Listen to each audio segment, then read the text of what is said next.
Hello and welcome to this Coping and Resiliency presentation, a part of World Suicide Prevention Month. My name is Cassandra. And my name is Megan, and we're both crisis clinicians who are social workers with CMHA Oxford on the crisis and outreach team. And myself, Megan, is also a part of the MHART team that works with our local police. So today we're going to be talking to you about resiliency, coping, building resiliency, making coping more skillful and intentional, and then how to cope when we're in a crisis, access to local resources, and then a few suggestions if you want to kind of continue learning or kind of reflecting on the topics that we've raised. So what is resiliency? So when faced with hardship, resiliency is how a person copes and adapts. So resiliency is not fixed. You can continue to enhance and build these skills to become more resilient. It's important to know that everybody has resilience inside of them, but some people are able to access it more readily than others. So the concept of resiliency is often talked about learning to bend so that we don't break. And then this on the left here is a quote from one of my favorite people out there in this world, which is Brene Brown. And she says, "Joy collected over time fuels resilience, ensuring we'll have reservoirs of emotional strength when hard things do happen." And so what is coping? So the definition of coping is attempting to deal with and overcome problems and difficulties. In terms of coping, it can look differently for different people.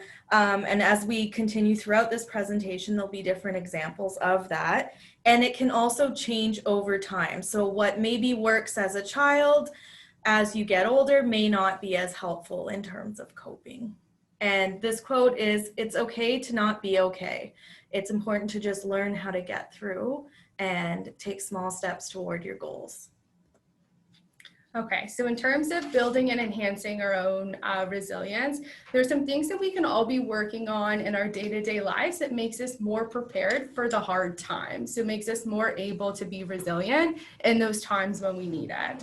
So this can also be referred to as elements of wellness. So there's different ones here that I'm going to talk about. So environmental wellness. This is having a clean and relaxing environment. This also includes having healthy and safe relationships. Then there's physical wellness. So this is moving your body. So that's some kind of regular activity with whatever your body's able to do. It's also eating things that are good for your body and make you feel sustained. So physical wellness is also about managing and maintaining and treating physical illnesses as they arise. Neglecting your physical health significantly impacts your mental health. So then there's emotional wellness. So this is all about maintaining a healthy emotional life balance. So sometimes that's asking for help when you need it. That's participating in therapy when things pop up that might need to be kind of looked at in a safe place. It's also about kind of just day-to-day managing life stress well. Then there's social wellness. So it's essential for all of us to kind of have a natural support system through friends, family, and our greater and larger community. We all have a social need to feel a part of something and strive for a sense of belonging. Then there's intellectual wellness. So this looks different for everybody, but it's kind of more about learning, growing, and continuing to expand your horizons and interests. So this could be learning a new skill such as sewing or photography. It could also be listening to podcasts or reading books or doing things that cause you to think, reflect on things. It just kind of about, are you thinking? So it doesn't mean anything in particular. It doesn't mean formal school or anything like that. It just means doing things to keep your brain thinking. Then there's financial wellness. This is something that certainly doesn't get enough credit. So this is something we don't talk enough about. So financial wellness is about living within your means, having goals and plans for the future, whatever that looks like for you. And spiritual wellness is about living your beliefs, values, and ethics. So we start to lose touch with ourselves when we act in ways that aren't aligned with what we value. So this, for some people, can include participating in a specific faith. And for other people, it's more about just intentionally living and being kind of proud of who we are and how we live our lives. So when we don't kind of look at all of these different elements, and if we don't have goals and things that we're working on in these categories, we can feel really out of balance. So when it comes to like looking at resilience and being able to manage hardships that pop up, because they will, that's a part of life. It's about looking at what are we doing day to day, the fundamental basics in these categories that can enhance our resilience. So then about making coping skillful. So this is something that I'm really passionate about because we're human beings, which means we inherently get out of balance from time to time. And it's about making coping more skillful and intentional.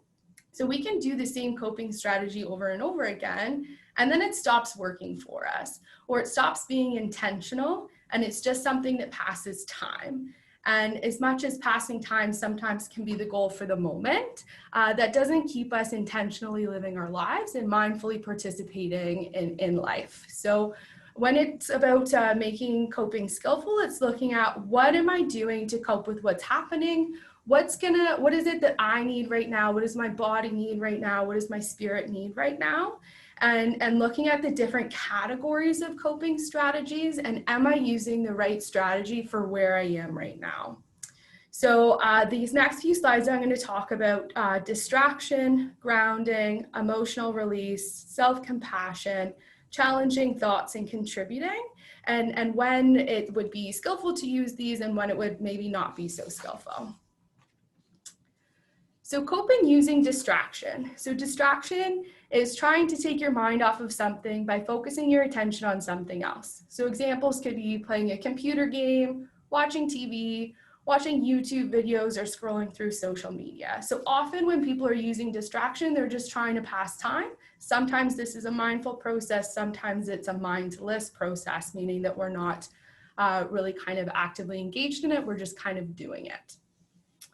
So the pros of distraction is it gives your mind a break from intense emotion or from the experience that you have. So it sometimes acts as kind of hitting pause. It can bring some short-term relief and can be useful when in a crisis state, with the goal being to bring down the emotion and not it continue to the emotion continue to rise, and allows time to pass in order to regulate the emotion. The problem with distraction, or the cons of distraction, is it can quickly become an avoidant behavior for people, which then makes it not actually skillful. So something hard happens, or my kind of an emotion that I don't enjoy experiencing pops up. So I'm going to go over here and I'm going to distract. I'm going to play a video game. But when that game's over, or when that situation comes again, we're not any more prepared to deal with that situation. So then we continue to avoid it by using distraction. So it's just something to be mindful of. There's certainly a place and a time for distraction. Another con to distraction is it doesn't resolve the issue or build mastery over the trigger. Doesn't always make you more skillful. And it's difficult to use skillfully in different environments like work or places that you can't control. And it's easy to do and is overused. So when it comes to coping, I often encourage somebody to do anything other than distraction, because we all use distraction anyways. Then coping through grounding. So grounding is about reorienting yourself back to the present moment through activating and mindfully paying attention to your senses. So that could be sight, smell, taste, sound, and touch. So the pros of grounding is it builds awareness of sensations in the body, builds insight into one's own experience. You're often better equipped to approach the situation after. It reorients a person, so is particularly good for people who experience dissociations, panic attacks, racing thoughts, or are experiencing trauma triggers. The cons to grounding is it doesn't solve the problem or resolve the situation. Coping through emotional release. So emotional release is allowing yourself to feel and release the emotion. It's the opposite of pushing emotion down or pushing emotions inside of yourself or willing your emotions away. So the pros of emotional release is it releases the pressure of the overwhelming emotion, because we're not letting it stack up so much. So we don't have kind of that straw that broke the camel's back, or feeling like that volcano erupts. So if we release it at a little bit at a time, it doesn't get so overwhelming and doesn't feel so explosive. emotions don't build up. Skillful emotional release can be difficult. It's certainly something that lots of people grapple with. So here's just some suggestions.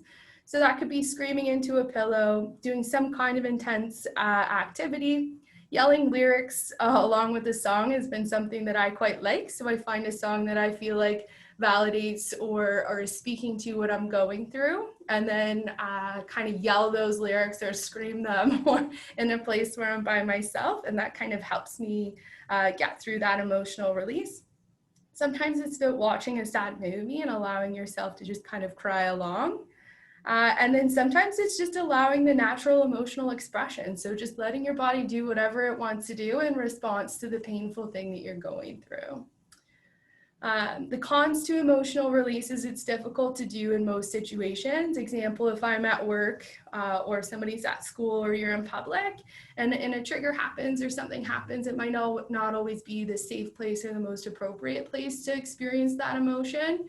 So then it's about using one of the other strategies to then, when you get to a place where you're able to do it, then allowing that process to take over.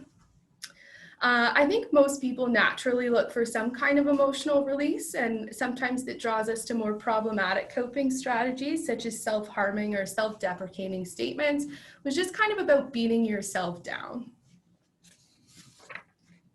So coping through self-compassion or kind of self-love, this is about being kind, supportive, validating, and comforting to yourself when you're experiencing moments of suffering. So this can be massaging yourself or some kind of comforting touch, which Cass is going to talk about more in a little bit. It can also be making a special meal or saying something validating or friendly to yourself. So the pros of self-compassion is it offers kindness to yourself in the moment. It builds a positive relationship with yourself over time and shifts negative thinking over time.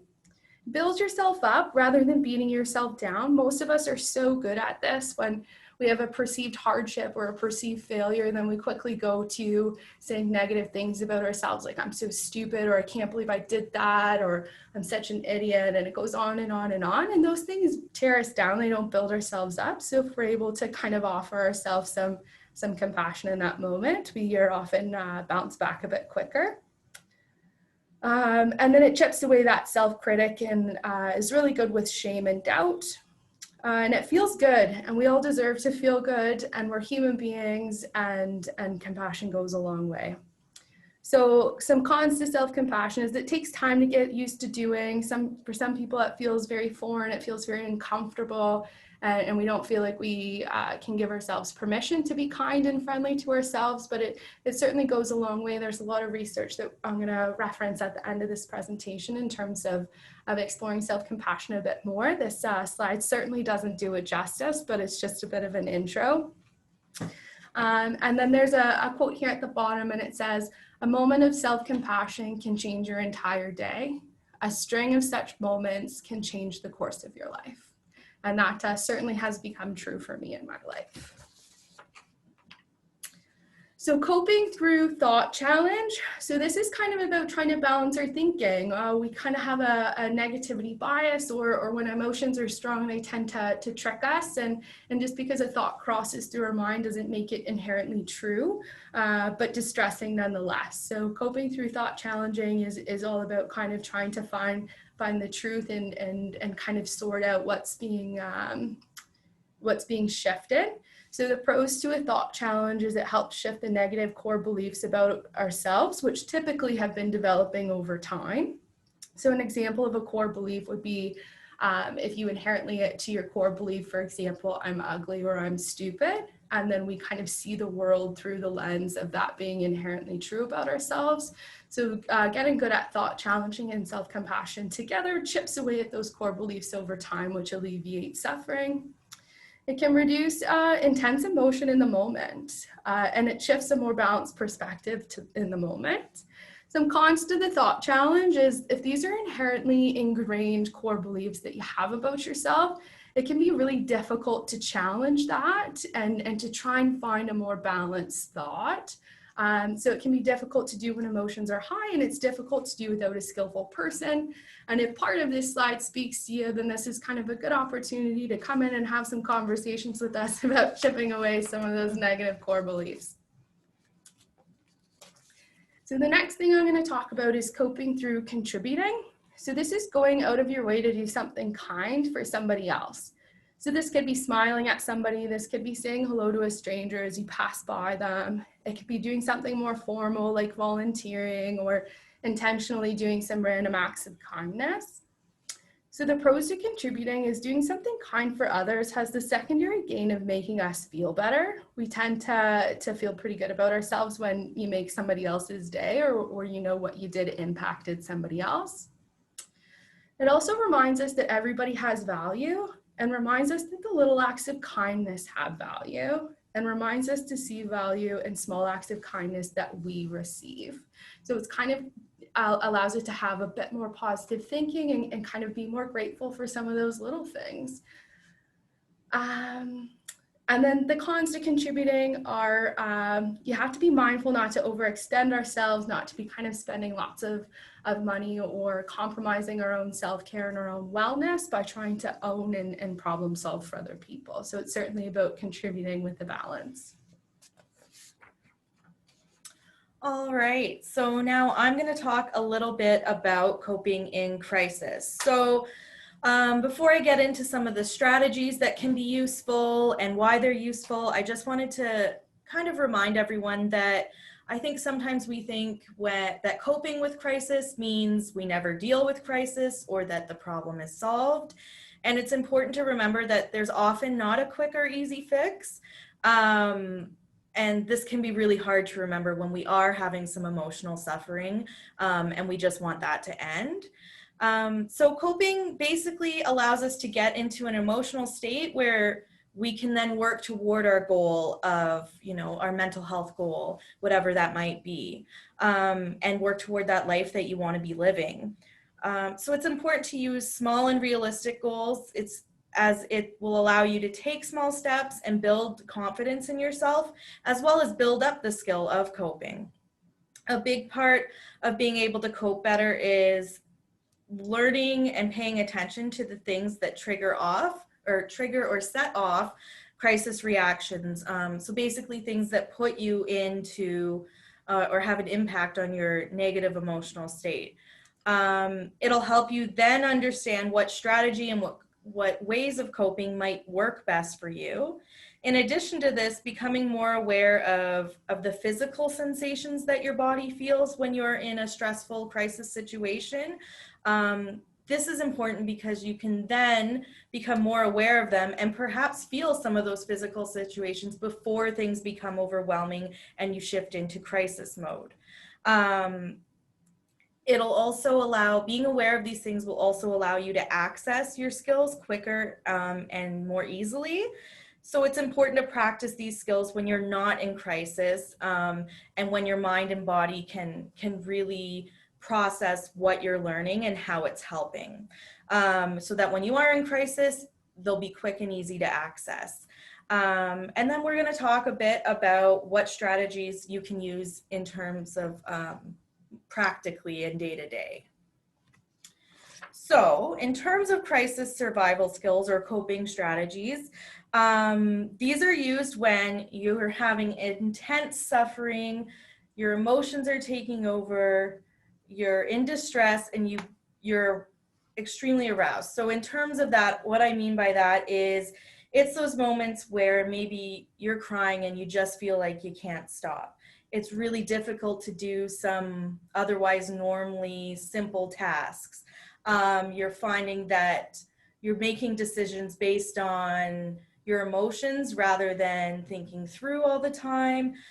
You're basically being reactive. Skill breakdown point, not able to be skillful. Yes, you're not able to be skillful. That's exactly right. Okay, so now shifting into some of the survival skills and some of the things that may be useful to you. So we're going to talk about, on this slide, body temperature and exercise and the impact that they can have. So I don't know about you, but for me, when I'm feeling particularly anxious or just not in a good emotional state, I can become really hot and flustered. So changing your body temperature can help to calm down those physical sensations, slow down the heart rate a bit, and then get your brain kind of a little more focused and back on track. So some of the things that I suggest doing or that can be really useful is it can be as simple as splashing cold water on your face. It can be putting cold water or ice on your wrists or the back of your neck. It can be it can really be anything. It could be a shower, cold or hot. I know some people prefer cold, but calming down for me means a nice hot bath. So yeah, it just kind of shifts your body out of that crisis state and allows you to reset a bit. And then you can pair it with other skills, right? Absolutely. So it's not going to solve your problem, but it's going to make you more skillful after you do it. Exactly. Yeah. All of these are just about reducing that intense suffering so that you can go towards your goal. It doesn't necessarily mean that if you put a cold cloth on your wrists, everything goes away. And then in terms of exercise, it redirects that physical energy and your focus. So where, when I'm anxious, my physical symptoms can include shaking, and sometimes I just need to redirect what my body's working at. So this could be going for a walk. It could be pacing. It could be doing yoga. And this doesn't need to be, a 3-kilometer walk, a 5-mile run, nothing like that. It could just be making sure you're getting out of the house and walking around the block for 20 minutes. It could be pacing in your home. I think that sometimes when people say, exercise is important for your mental health, they picture that they have to go to the gym every day for an hour, and that's not necessarily the case, especially when we're in crisis. That's not a doable solution.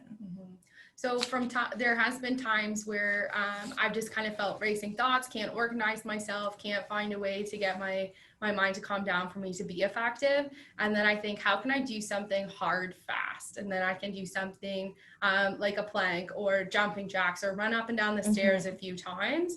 And I'm being honest here, that certainly helped me many a times when I'm approaching dysregulation. And I know for us in the crisis room, there are moments where work gets a little busy. So there have been times where there's been a difficult thing we've had to deal with at work, and the teammates will say, go for a walk, go for a quick run, do some push-ups.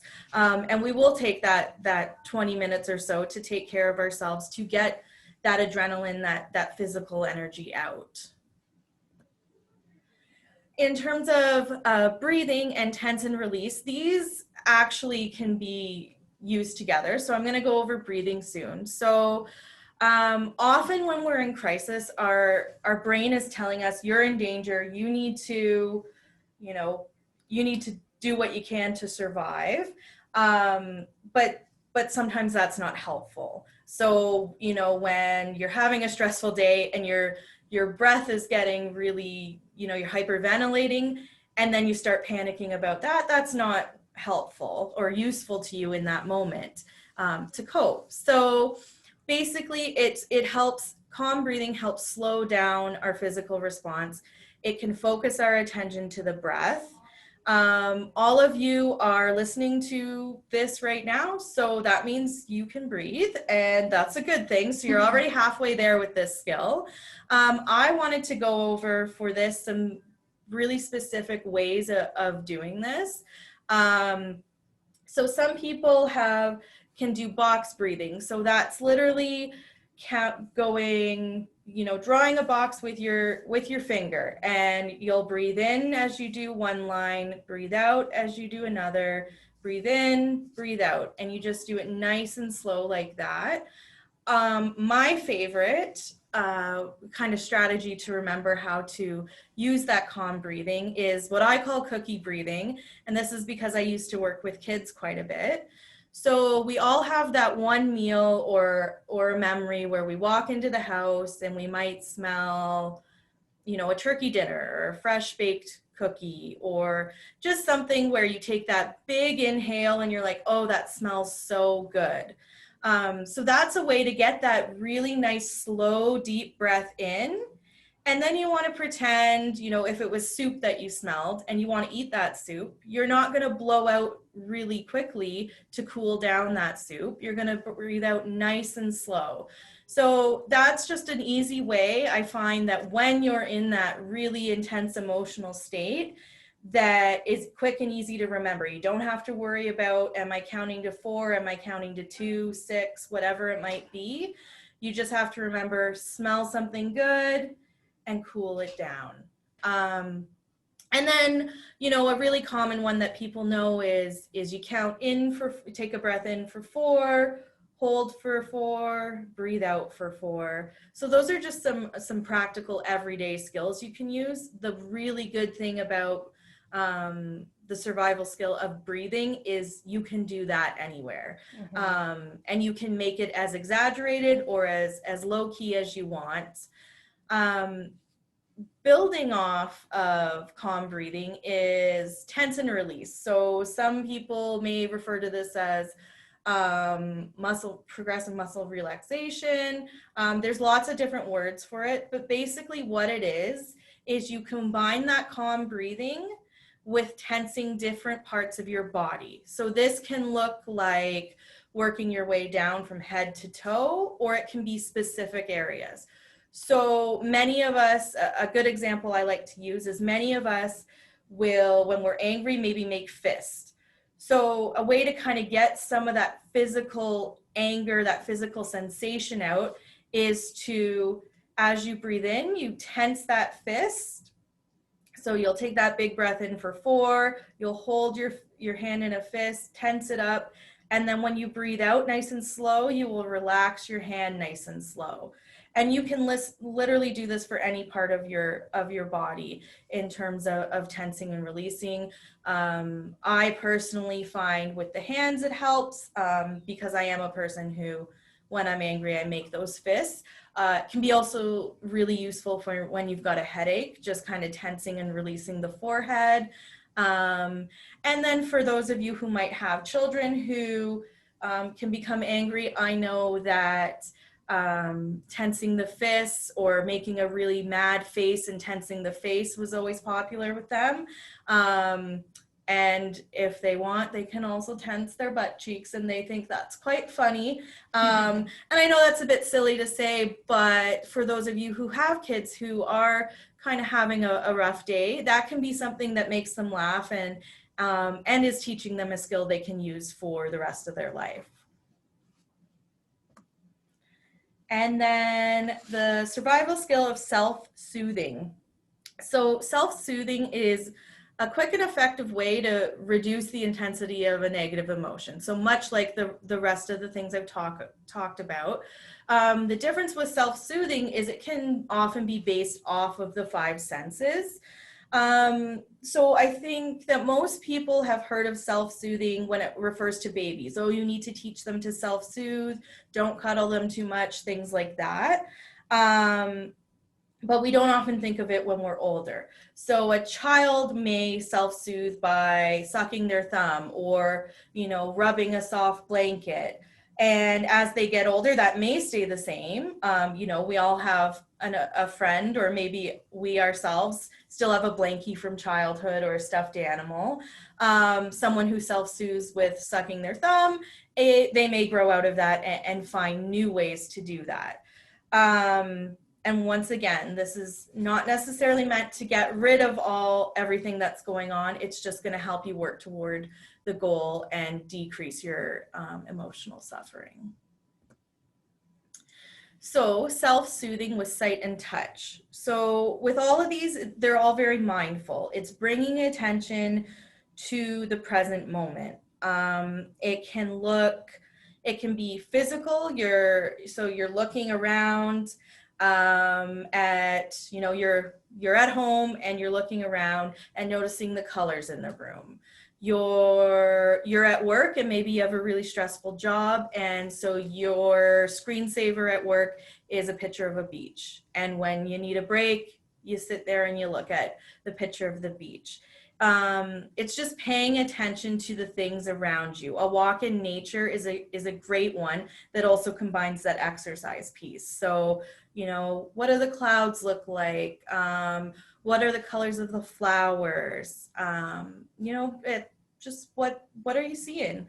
And paying attention to that, rather than, you know, those racing thoughts that might be happening. We're just mindlessly walking through life, right? It's stopping to appreciate things that are in front of you that you might look at 100 times or 1,000 times, but you wouldn't be able to identify anything particularly unique about it. Yeah. So it's just kind of slowing down and being more intentional. Yeah. And another example of this would be for those of you who enjoy visualization. So maybe it's not the physical world around you that you're watching. Maybe you're closing your eyes and picturing that happy place, that place you want to be. Maybe it's literally going and looking at art. It can look differently. Self-soothing, though, often you'll find that as I continue to discuss these, they can be done in many situations, which is why it's a really important and really useful survival skill. Mm-hmm. In terms of touch, once again, bringing attention to the present moment. This is a big one that I just referred to with children, you know, petting a dog, petting another pet, having a soft blanket, wrapping yourself in a blanket when you're just not having a good time. You're not in a good place. Stress balls are a way to do that as well.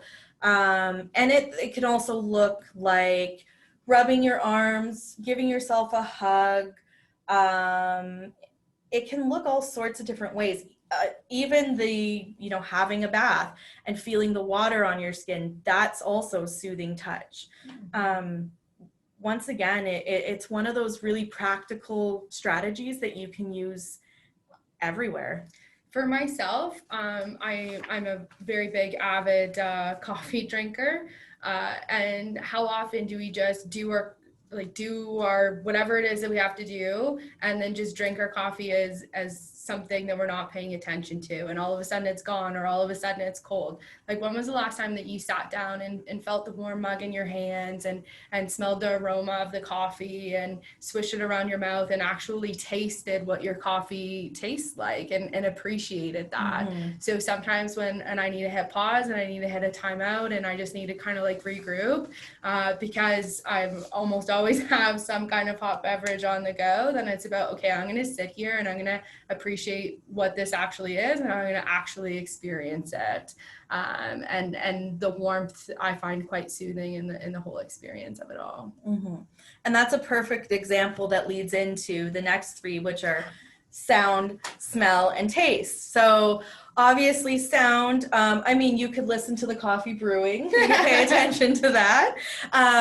But some really common ones would be, you know, listening to calm music, listening to nature. Even I know I fall asleep to a fan, like white noise. That does calm me down. Even the volume of things, you can pay attention to. I know that's often one that as I kind of bring myself to the present moment, I'll realize, oh my gosh, my TV's so loud. Oh, I hear so many noises. I need to remove myself. I need to go to a more calm space. So it's, as Megan said, paying attention to that environmental wellness. Sound can be a big one that Absolutely. We really don't realize. And I think anyone who maybe has lived in a city and then slept in the country can find sound, oh my gosh, silence is awful. And then vice versa, where maybe you're used to listening to the sounds of nature, or it's really quiet at night and you go to Toronto for the night and all you hear is traffic and you don't like that, right? So it really does impact our mood and how we are experiencing our emotions. In terms of smell, I mean, with the calm breathing I mentioned, you know, you walk in and you smell a turkey dinner or you smell chocolate chip cookies. You know, that makes me, I'm talking about it now and that just makes me feel good. Like I want some cookies now. So Smells can also be really calming as well. You know, aromatherapy is a huge thing right now. So your lotions, your candles, your essential oils, even going in nature. I mean, I'm allergic to grass, but I love the smell of fresh cut grass.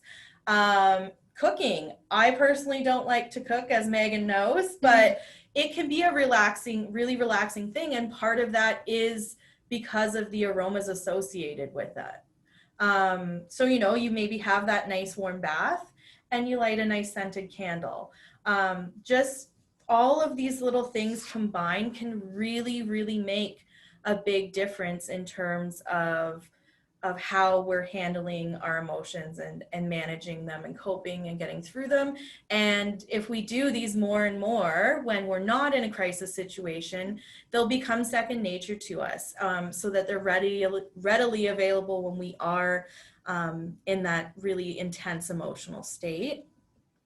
And then taste, once again, bring into the present moment. So there's actually a thing called mindful eating, and this can be, you know, you take a strawberry and you put it in your mouth and you pay attention, you don't chew it right away. You pay attention to what it feels like on your tongue and what it tastes like. You notice the texture, the temperature. It's basically eating slowly and with intent. And, you know, chocolate for me is a taste that will calm me down. I very much enjoy it.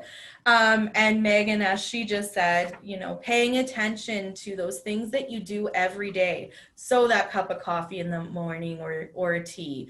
You know, what does that feel like in your mouth? What does it taste like? So yeah, the five senses are something that most of us have. You know, some have certain senses are better than the others, but they can really be a practical and basic, what seems like a basic way to calm our bodies and our minds when we need it. So in terms of local resources, we have provided here our Oxford County Walk-in Counseling. So right now the flyer included is the COVID-19 version, as many services are still not face-to-face. In addition to that, if you are in crisis and you are needing supports, reach out to 247.ca or the crisis line there, 1-866-933-2023, is a great resources. It's 24/7 a day, 24 hours a day, 7 days a week. And there's a web chat function, a texting function, as well as the actual phone line. So please don't hesitate to use that service if you need it. Mm-hmm. And then now, so if you're kind of thinking, I'm interested in kind of moving forward or hearing some more about some of the things that we talked about by the experts in the field, then I've got a few suggestions here for you for some continued learning.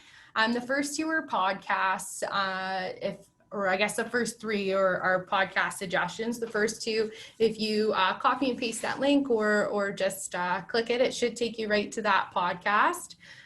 So the first one is how to release self-criticism and find fierce self-compassion. That is a podcast with Kristen Neff.